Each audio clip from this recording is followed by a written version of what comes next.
Years and years and years before I ever stepped into a Unitarian Universalist church, the words of Emerson and Thoreau and the other transcendentalists caught my attention and frankly set me on the path to become a minister.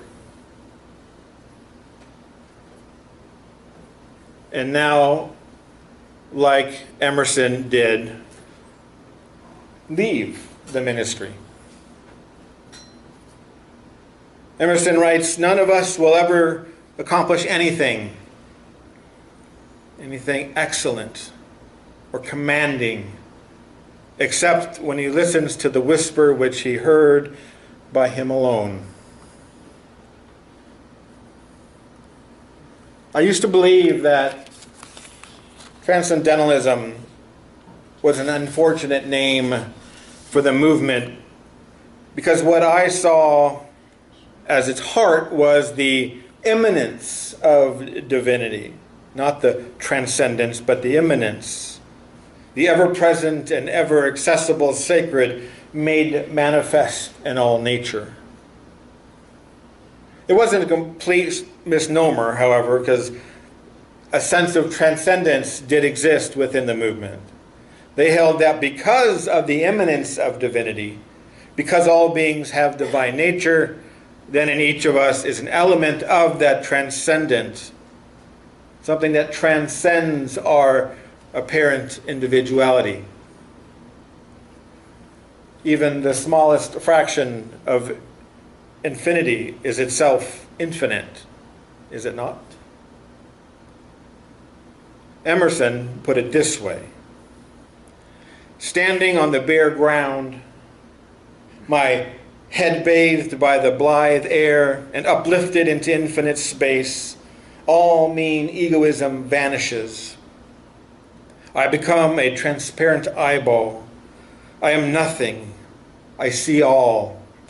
The currents of the universal being circulate through me. I am part and parcel of God."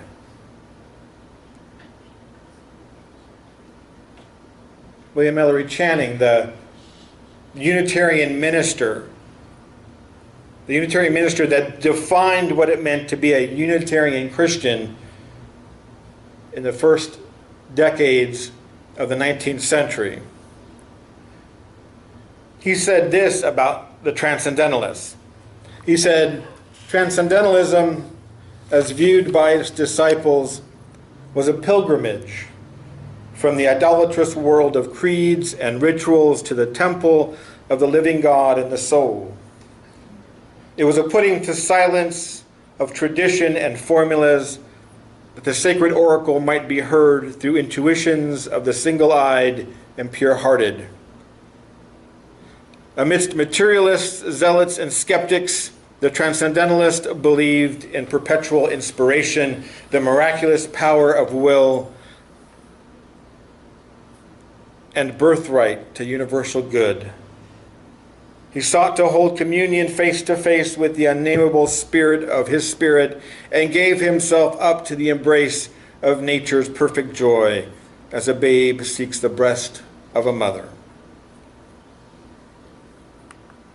I once had an argument with my college American Lit professor over transcendentalism. He insisted that it was primarily a literary movement that ran its course and faded away. I insisted that it was more than just a literary movement, and that it did not just fade away, that it was still alive and well within the walls of Unitarian Universalism. I showed him some books, and as a New England Congregationalist familiar with Unitarian Universalism, he accepted my argument. And as he was the chair of the English department, I accepted that the literary component of the movement did indeed fade away. A fair compromise, I think. With that being said, I feel like I must amend my argument just a bit. Yes, transcendentalism did work its way into 19th century Unitarianism. And it had a profound effect on the movement. But somewhere along the way, I think it was corrupted. The ideas of it were corrupted, or at least some of them. Take, for example, Emerson's self-reliance essay. I would dare say that most UUs would argue that the self-reliance is an essential element of modern Unitarian Universalism. And we might even reference Emerson's essay on the subject.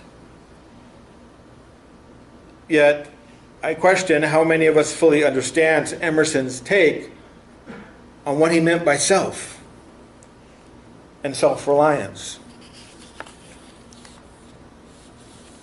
When we read Emerson's self-reliance, when Emerson talks about self, it is not just this small s self that exists in this body. It is the big S self, our self as part of a larger whole. One that he often called the oversoul. Sometimes he called it God. Sometimes nature with a capital N. As he wrote in the oversoul, he said, "Within us is the soul of the whole, the wise silence, the universal beauty, to which every part and particle is equally related, the eternal one. When it breaks through our intellect, it is genius. When it breathes through our will, it is virtue. When it flows through our affections, it is love."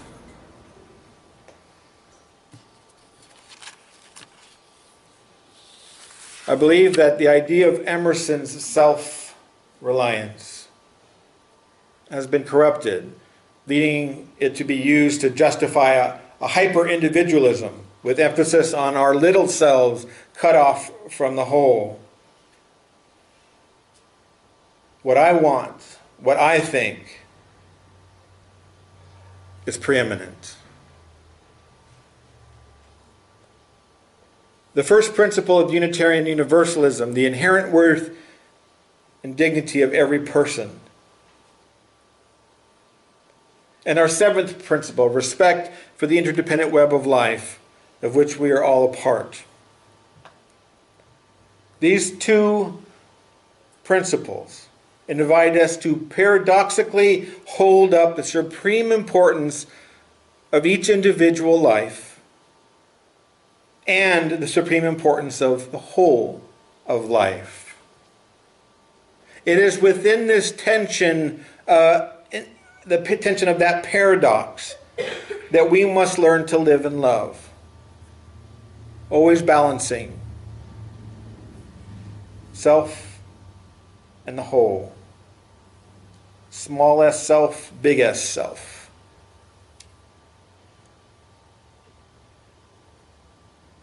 Too often, though, within Unitarian Universalism and in the larger culture, we put greater emphasis on the individual at the expense of the whole.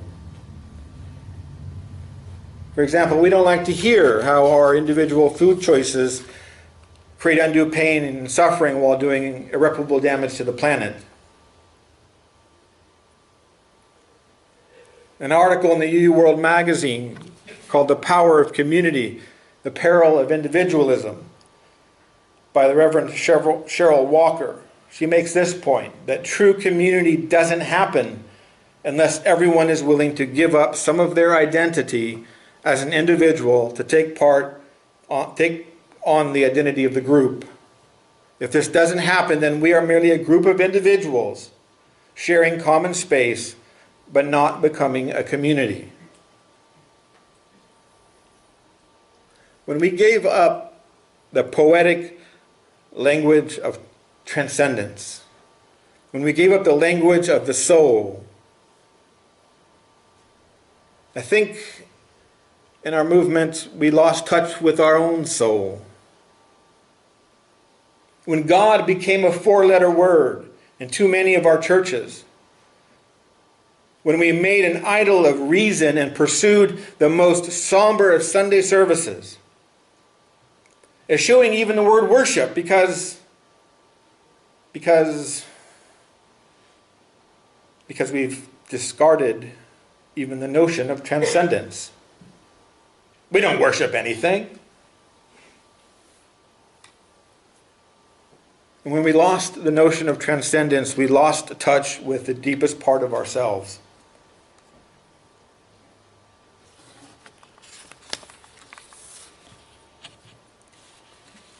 Now, I'll be frank. For most of my career as a UU minister, I was an active participant in this process. Oh, sure, on occasion, I would try to occasionally play lip service to the old transcendentalist ideals, but I always played it safe. But last November, two things happened that offset my reticence to push beyond the self-imposed limits of my role.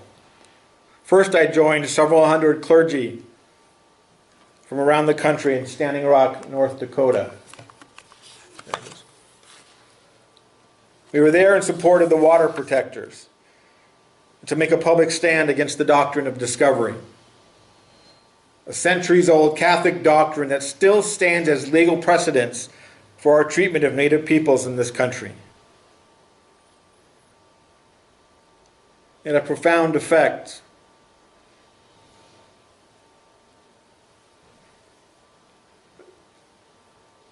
And the second event was the election of last November. My long hair and beard are visible reminders for me of the internal shift that occurred that month when I realized that I could no longer play small, no longer play it safe, no longer conform to the expectations of others, that I had a role to play.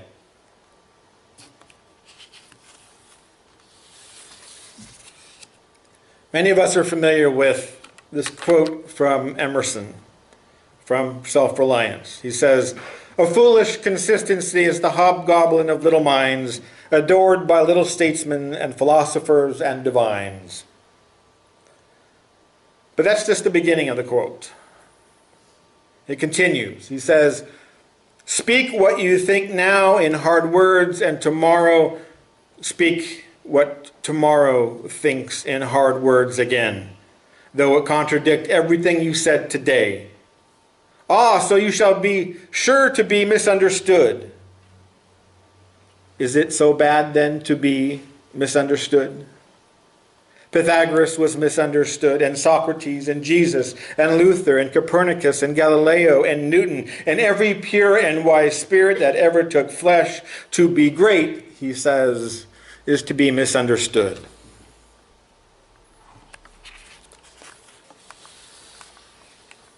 This past year, I've started posting meditations on my personal Facebook page. These meditations are generally inspired by whatever rolls through my head on my morning walk on the beach. They are my unedited thoughts and feelings. And I find that some of them are contradictory. Some are quite thoughtful. And some, I really read them and wonder, what the hell was I thinking? But on that day, I meant it.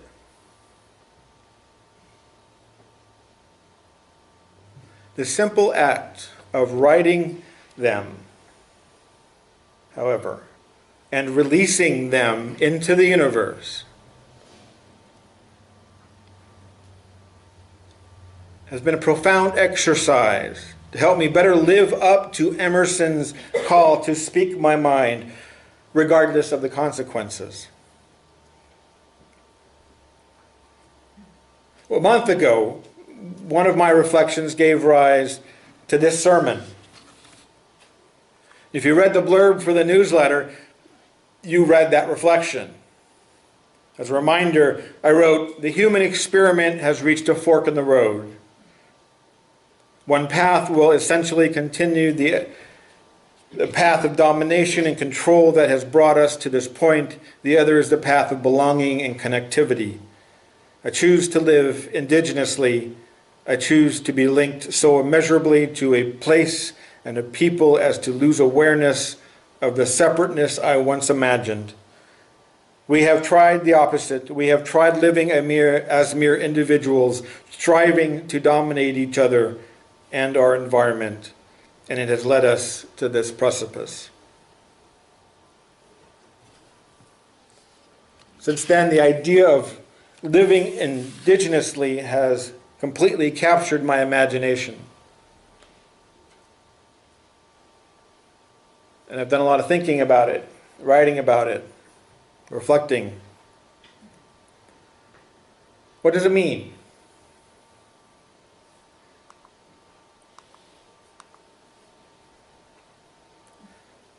To live indigenously means simply that we choose to let go of ways and things that hinder our sense of belonging.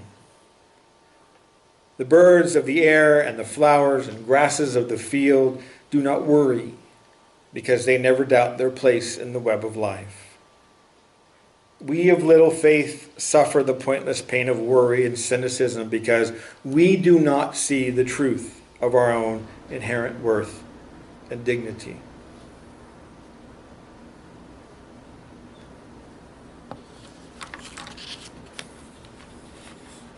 Living indigenously is transcendentalism updated for the 21st century.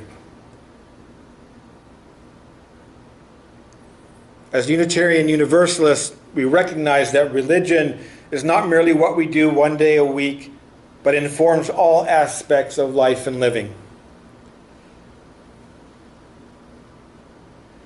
It's for this reason that I've decided to start a blog called Living Indigenously.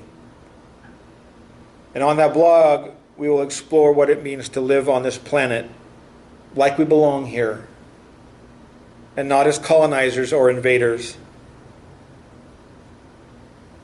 And my goal is to spread the news of transcendentalism, of our principles, beyond the confines of Sunday morning sermons and the limits of day-to-day church life. To get it out into the world. It will be a blog for Unitarian Universalists and for non-UUs, where ideas about living indigenously can be explored and shared. And my hope that it will become first an online dialogue, which I hope will then lead to local groups starting up to serve as a community for those trying to live more consciously, to move beyond fitting in and to seek true belonging.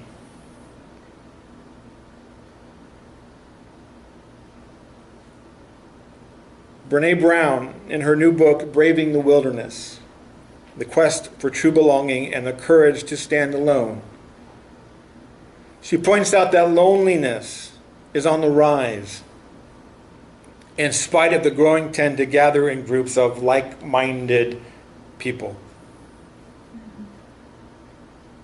I've heard that term used for many years, why people like coming to UU fellowship or UU church, because we find like-minded people.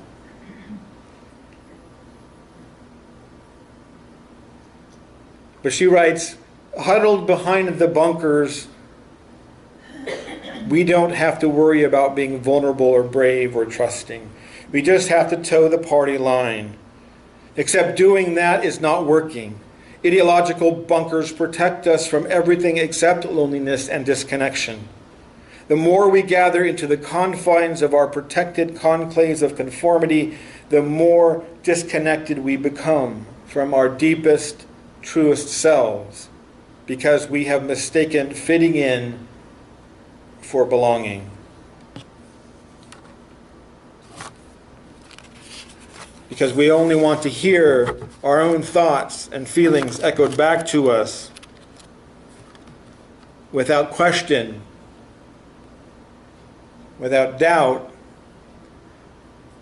We're missing out. We're not whole. Because we need those alternative voices. We need the contradiction so that we can work out the truth that always lies in between. Truth is always found in paradox.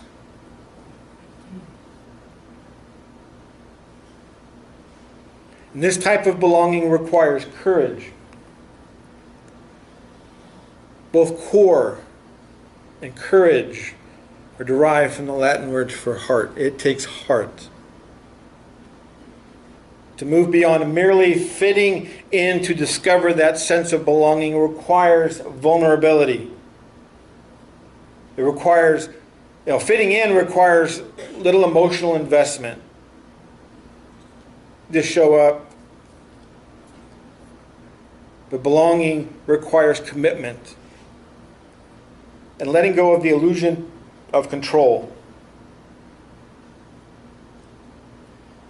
To answer the call of belonging is to answer the call of the divine light that is at the core, at the heart, and the spirit or the breath of life.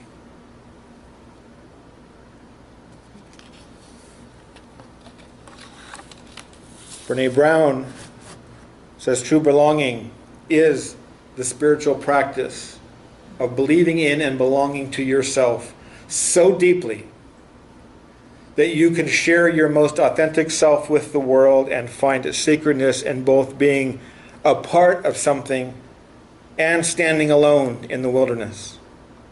True belonging doesn't require you to change who you are. It requires you to be who you are.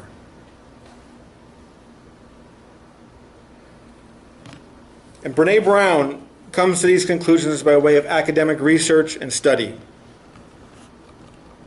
And it amuses me to no end that her conclusions align so neatly with the transcendentalists and other mystics who have been saying similar things for eons.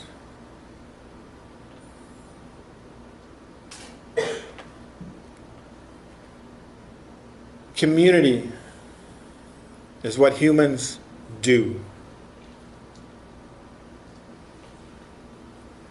And for most of human existence, that meant that we gathered in groups of people that happened to be there. Not with people who thought like us and looked like us, but a wide variety of people. And we learned how to get along. We learned to compromise. We learned to give in some of ourselves for the sake of the group. We learned that it wasn't all about me. And this growing trend, of which we are just a part, of gathering with like-minded people, both politically, religiously, this trend is taking us away from our roots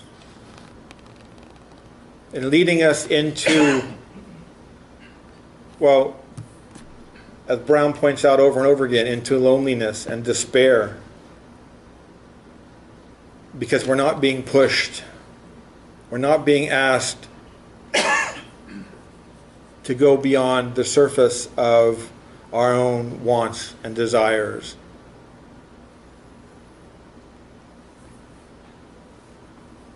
And so we find ourselves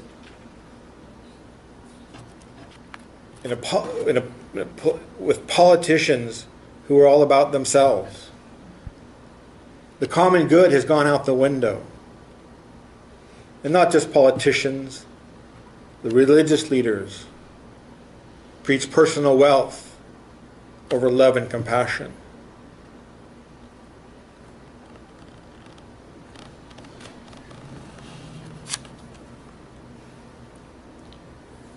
I tell you about my blog, Living Indigenously, because I hope you will participate in it.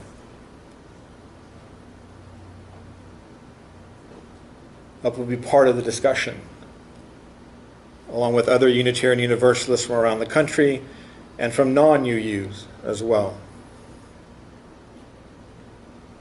Perhaps together we can grow beyond these conclaves of conformity and find, again, true community where difference, true difference, is both welcomed and cherished. So be it. Amen, and blessed be.